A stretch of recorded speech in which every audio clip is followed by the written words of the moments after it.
जेव्हा आपले मुलं स्वतःहून आपल्याकडे येऊन आपल्याला म्हणतात ना, की मम्मी मला हा पदार्थ खूप आवडतो तुझ्या हातचा बनवलेला आणि मला तू उद्या तो टिफिनमध्ये बनवून देशील का? तर आपल्याला पण खूप आनंद होतो आणि आपण तेवढ्याच आवडीने त्याच्यासाठी तो पदार्थ बनवतो. तर जगामध्ये अशी कुठलीही आई नसेल की जिच्या मुलाने तिला काहीतरी बनवून मागितलं आणि बनवून दिलं नसेल. तर चला, माऊला खायचे होते माझ्या हातचे आप्पे. माऊला आप्पे, इडली, डोसा वगैरे असे पदार्थ ना खूप आवडतात. तर मग मी त्याच्यामध्ये थोडासा एक्सपेरिमेंट करून ना तिला भाज्या वगैरे पण खाऊ घालण्याचा प्रयत्न करत असते. तर मी थोडेसे तांदूळ, उडदाची डाळ, थोडे त्यामध्ये मेथीदाणे टाकून ना भिजवून ठेवलं होतं 5-6 तास. त्यानंतर हे छान भिजल्यानंतर मिक्सरवरती बारीक करून घेतलं.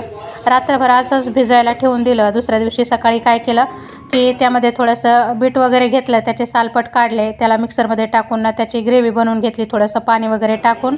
आणि हे जे बॅटर होतं ना आपलं आप्प्याचं त्यामध्ये टाकून ना छान असं मिक्स केलं, मीठ वगैरे टाकलं. पण त्या अगोदर ना मी आमच्या सर्वांसाठी ना बिना बीटरूटचे आप्पे बनवून घेतले होते आपल्या साध्या पिठाचे. आता आम्ही सर्वजण घरामध्ये बीट वगैरे खातो, पण माऊला बीट वगैरे अजिबात आवडत नाही. मुळा आणि बीट ती अजिबात जास्त खात नाही. मग मी तिला अशा पद्धतीनेच खाऊ घालते बीट. तर म्हटलं चालेल ठीक आहे, तुला आप्पे खायचे तर मग मी तुला पिंक कलरचे किंवा रेड कलरचे असे आप्पे बनवून देईल, मग खाशील का? तर मग तर ती जास्तच खुश झाली. म्हटली हो मम्मी मी खाईल. तर मग मी बीटरूटची प्युरी त्यामध्ये आप्पे पात्राला छान असं तेल वगैरे लावलं आणि त्यामध्ये ना हे बॅटर टाकून छान असे आप्पे बनवून घेतले आणि आप्पे पण ना खूप छान आणि सॉफ्ट बनले होते बरं का. तर मग तिच्या पप्पांसाठी आणि तिच्यासाठी खायला दिले आणि दोन्ही जे आप्पे होते ना ते एकदम आपले सॉफ्ट बनलेले आहेत, पाहू शकता तुम्ही इथं.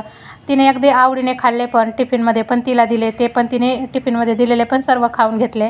आणि मग त्यानंतर मी 2 भाकरी बनवल्या होत्या आमच्यासाठी, मुलांसाठी 3-4 चपात्या बनवल्या होत्या, मटकीची भाजी बनवली होती. आता सकाळी नाश्त्याला आपण किती पण भरपूर बनवलं तरी दुपारच्या डब्यासाठी वेगळंच काहीतरी बनवावं लागतं.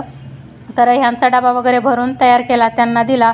एकच भाजी असल्यामुळे आज थोडासा चिवडा वगैरे दिला होता. असा होता आजचा मिनी ब्लॉग. बाय.